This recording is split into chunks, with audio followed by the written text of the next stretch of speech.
দেখো আজকের এই ক্লাসে আরও কিছু গুরুত্বপূর্ণ বাংলা বাক্য খুব সহজভাবে ইংলিশে ট্রান্সলেট করবে। দেখো এই যে এক্সপ্রেশন নিয়ে আমরা কথা বলবো, এই এক্সপ্রেশন আগে আমরা কিছু এই ধরনের এক্সপ্রেশনের উপরে আমরা বাক্য তৈরি করেছি। জাস্ট আজকে আরও কিছু গুরুত্বপূর্ণ বাংলা বাক্য যেগুলো আমরা প্র্যাকটিস করবো। শুধু জাস্ট দেখো, তোমার একটি মোবাইল থাকা উচিত, তোমার একটি বাড়ি থাকা উচিত। তাহলে এখানে দেখো একটা জিনিস আমরা কমন দেখব যে থাকা উচিত, থাকা উচিত এই বিষয়টা যখন দেখবো আমরা কি করব, ইংলিশে শুড হ্যাভ ব্যবহার করব।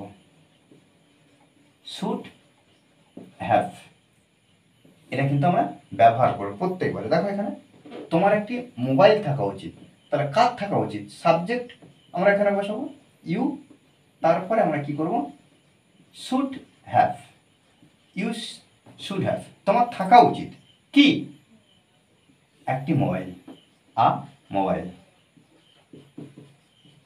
ওকে, তাহলে এখানে একইভাবে ইউ শুড হ্যাভ কি না একটি বাড়ি, তাহলে আ হাউস। ওকে, তারপর কি তোমার ইংরেজিতে দক্ষতা থাকা উচিত।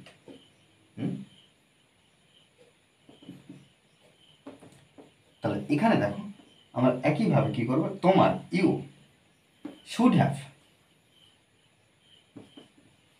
শুড হ্যাভ, শুড হ্যাভ দক্ষতা ইংরেজি কি, স্কিল, SKILL, স্কিল মানে কি দক্ষতা,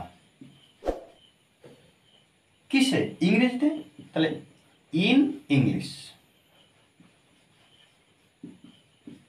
ওকে, তার বিজ্ঞান সম্পর্কে জ্ঞান থাকা উচিত, তার বিজ্ঞান সম্পর্কে জ্ঞান থাকা উচিত। তাহলে এখানে আমরা কি করব, হি বসাবো subject, he should have, should have তার থাকা উচিত, তার থাকা উচিত কি না জ্ঞান, নলেজ।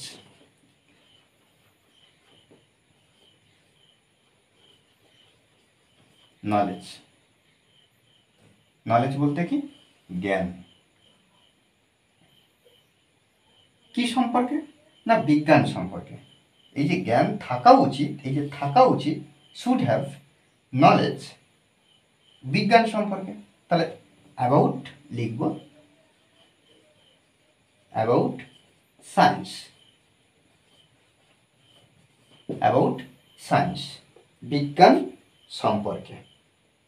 ওকে, দেখো এইভাবে কিন্তু আমরা সুন্দরভাবে ট্রান্সলেট করব। আমরা যদি প্রত্যেকটা এক্সপ্রেশন নিয়ে বারবার যদি বলা প্র্যাকটিস করি, বারবার যদি সেগুলো আমরা নিজে থেকে লেখা প্র্যাকটিস করি, তবে কিন্তু ইংলিশ আমরা ইমপ্রুভ করতে পারবো। স্পোকেন ইংলিশের ক্ষেত্রে আমরা ইমপ্রুভ করতে পারবো, নিজেরা বলতে পারবো এবং নিজেরাই লিখতে পারবো। শুধুমাত্র মনে রাখতে হবে যে প্র্যাকটিসের বিকল্প কিছু নেই।